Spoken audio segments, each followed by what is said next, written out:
Welcome to this unboxing of the NWO WWE Retro figures. This new 4-pack, well it's two packs really. Let's take a look inside, shall we? I've got high hopes for these figures from the pictures I've seen. The 4-pack of NWO figures, there's the back of the box, and you can see the figures in the ring there, and that's what they should look like inside. Oh, dropped it, building the tension. A good looking packet this. If you're a mint on card collector, I think this is probably one of the best looking sets the Retros have put out. Certainly look good in any collection, I think, if that's how you're going to display it. Let's open her up and take a look. And there's the first 2-pack. Scott Hall and Kevin Nash together alongside. They look pretty good. They look good in the packets.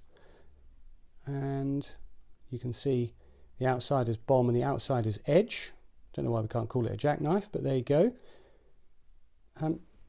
Let's have a look at the back. Shows you the action, very much in the retro Hasbro style. Hasn't got the blister pack on these, like the old Hasbros. Maybe that's slightly disappointing, but it's a minor point, isn't it? They slide on and off. And here's the other pack. Hollywood Hogan and Six together. And the Six Springer, he is a bouncer, well, a jumping figure. I don't mind those. I mean, people complain that we've got the jumpers, and they are always slightly disappointing, but again, they're retro style, aren't they? You don't want too many of them, but I think Six is probably the sort of figure who's ideal for that jumping action. Now, how are we going to open these then?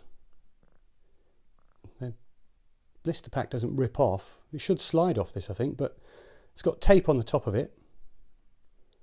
How can I get it open? Bear with me. Here we go. Just pop out the bottom. That's it. And they come out easily. Look, there we go. And there they are. And if you can see, that is still intact, which actually you wouldn't have had if you had a blister on the front that you pulled off. That backing is still completely usable for display, despite having taken the figures out. That's pretty good, actually. And this is a great figure.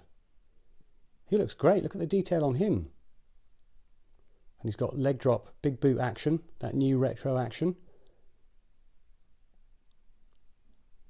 I think, I'll be honest, I mean, these are already far better than the last set of retros we had. If you haven't seen that video, you can see it on my YouTube channel of the box 3 of the retro packs, which I thought was really, really lackluster. These figures are so much better already, and possibly some of the best retros we've ever had. I might go that far. I think this figure's really good.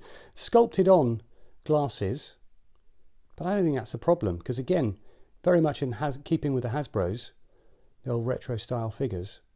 I think this is a great figure. Return to form for the Mattel Retros.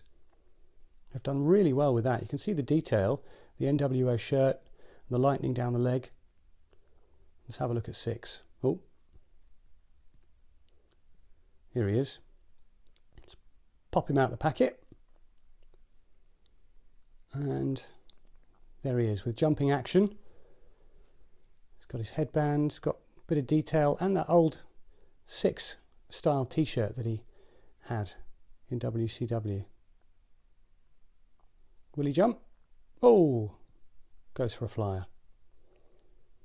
I'm pretty happy with these, I'll be honest. A good addition to the set. Let's open up the next one. Scott Hall and Kevin Nash. Just pop open the backing. I quite like that. I can save those cards for display. Put Kev to one side. Let's have a look at Scott Hall, shall we? Bear with me. Just get him out. And he's got good action for an outsider's edge. And again, really good detail. The red and black. He's got different shades. And the paintwork. I mean, I think some of these retros, the paintwork's been slightly suspect. I think there's no obvious blemishes. I don't mind them not being perfect. The Hasbros weren't perfect. I've said that before. But, you know, you want at least them to look professionally made. I think this is a really good figure again. Some really, really solid additions to the retro series. I like that a lot. Scott Hall. Just add him to the back. And let's have a look at Kevin Nash. Now, we have had a Diesel before. This one, completely different head mould to the Diesel figure we got in the Retros. Much more in that casual style, like Kevin Nash. He's got tattoos, NWO shirt. He's got the tassels down there. I think I would have preferred this figure perhaps in ring gear, not the t-shirt, not the NWO t-shirt. Maybe there's another figure to come in the future, but that's a small point. Still looks really good. I think the original head sculpt and the tassels is actually a great addition. You know, we wanted that Diesel for so long, and now we've got two. These are brilliant. Some of the best Retros ever.